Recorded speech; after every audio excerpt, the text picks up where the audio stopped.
हम चुलबुल झा यहाँ सब गोटे के प्रणाम करे छी। आइ हम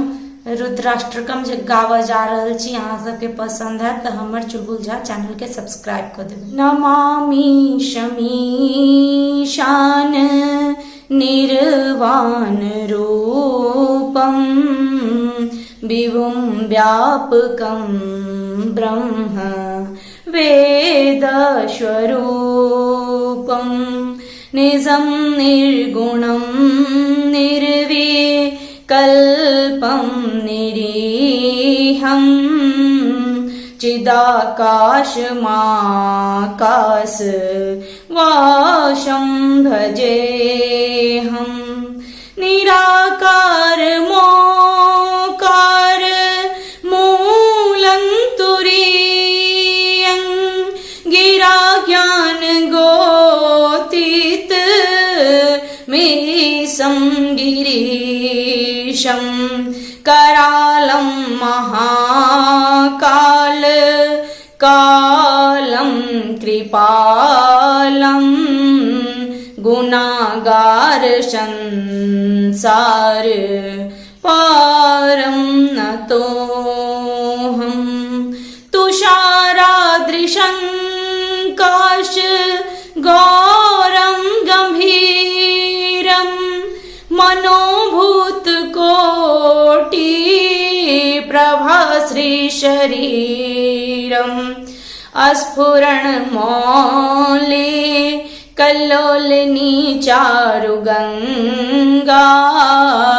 लशद वालेन्दु कंठे भुजंगा चलत कुंडलं भ्रूषो नेत्रं विशालं प्रसन्नाननं नीलकण्ठं दयालं मृगाधीश चरमां वरं मुण्डमालं प्रियं शङ्करं सर्वनाथं भजामि प्रचण्डं प्रकृष्टं प्रगल्भं परेशम् अखण्डम् अजं भानुकोटिप्रकाशम् त्रयः शूलनिर्मूल नङ्शूलपाणिं भजेऽहं भवानीं पतिभावगम्यं कलातीत कल्याण कल्पान्तकारी सदा सजदानंद दाता पुरारी चिदानंद संदोह मोहा प्रहारी प्रसीद प्रसीद प्रभो मन्मथारी नयावत उमानाथ पादारविन्दं भजन्ति लोके परे वा नारायणं न तावत् सुखं शान्ति शान्त्याप्यनासं प्रसीद प्रभो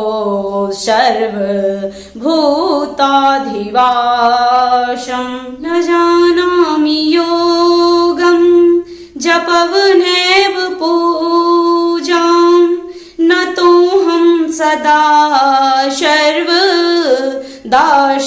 भूतुभ्यं जराजन्म दुःखोद तात्यप्यमानं प्रभो पाहि यापं नमामि शम्भो रुद्राष्टकं मृदं प्रोक्तं विप्रेण हर्तोसे ए पठन्ति नरा भक्त्यां तेषां शम्भो प्रसीदति।